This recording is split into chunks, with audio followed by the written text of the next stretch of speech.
सांसद सभ्य गेनीबेन ठाकोर द्वारा डॉक्टर बाबा साहेब आंबेडकर विषे विस्तृत माहिती आपवामां आवेल।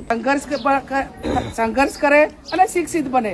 જે બાબા સાહેબ આંબેડકરે આપણને સૌને સંઘર્ષનો નારો આપ્યો છે, શિક્ષિતનો નારો આપ્યો છે અને એક થઈને કોઈ પણ પરિસ્થિતિનો મુકાબલો કરવા માટેની એમને પ્રેરણા આપી છે।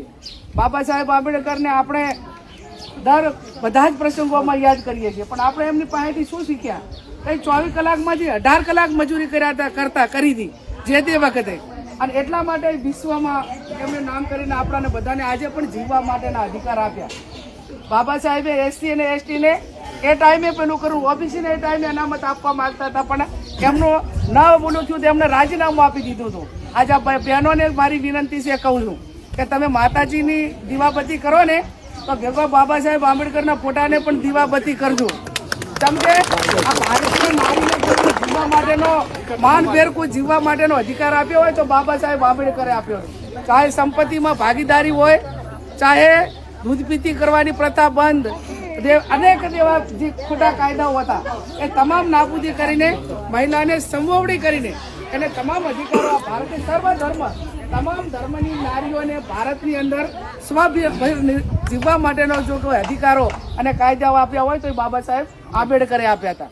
આજ તમે એમ માનો કે બાબા સાહેબ આંબેડકરે કાયદો મહિલાને સમવડી અધિકાર, મતાધિકાર હોય, મિલકતમાં ભાગીદારી હોય, એને કોઈ પણ નાના મોટા કોઈ રંજાડ હોય તો પોલીસ સ્ટેશન ઉધી થઈને એને પોતે એનો જે વાત હોય મૂકી કે આ બધું આપ્યું, રાજકીય અધિકારો આપ્યા। રાજકીય અધિકારો ના આપ્યા હોત તો હું અત્યારે તમારા વચ્ચે લોકસભામાં જ્યાં બાબા સાહેબ આંબેડકરે કાયદા ઘડ્યા હતા એ પાર્લામેન્ટમાં હું ના હોત, બાબા સાહેબ આંબેડકરે મહિલાઓને અધિકાર ના આપ્યા હોત।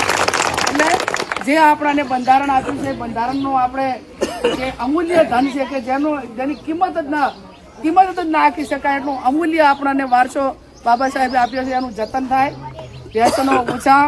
તમને બધાને જે હાથ જોડીને વિનંતી, આ વડીલો છે એ તો ખૂબ માનભેરને સંઘર્ષ કર્યો છે અને એમને એમની જિંદગી પાર પાડી છે। હવે નવા રવાનિયાને માથે જવાબદારી આવી છે અને જવાબદારી માથે આવી છે ત્યારે ટેકનોલોજીના માધ્યમથી અનેક બદલીઓ આવે છે, પણ આપણે આપણા પરિવારમાં, આપણા ગામમાં, આપણા સમાજમાં બદલીઓ ના આવે એની જવાબદારી હવે નવા યુવા વર્ગની છે અને એ જવાબદારી પૂરેપૂરી વહન કરી અને આવા સારા કાર્યો થતા હોય સામાજિક, એમાં બધા સહકાર આપો। ફરી મોહનબાના આત્માને ભગવાન શાંતિ આપે, એમના પરિવારને જ્યારે પણ કંઈ નાના મોટી જરૂર હોય ત્યારે અમારા લાયક હોય તો ધ્યાન દોરજો, અને સમાજનું પણ કોઈ કામ હોય તો તમારા થકી લોકસભામાં છું, તમારો ખૂબ મોટો હિસ્સો છે અને તમારા બધેનો એક મારો ખૂબ મોટો ઉપકાર છે। એટલે હંમેશા ઉપકાર ઉતારવા માટે મારાથી જેટલા થાય એટલા પ્રયત્ન કરીશ। માં motor driving, safe and sure driving.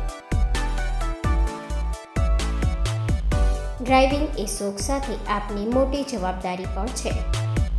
અમારા ઇન્સ્ટ્રક્ટર દ્વારા સચોટ અને સરળ માર્ગદર્શન, આપની રોજની તાલીમની માહિતી મેળવીને શું અધુરાશ છે એના ઉપર પૂરું ફોકસ કરાય છે।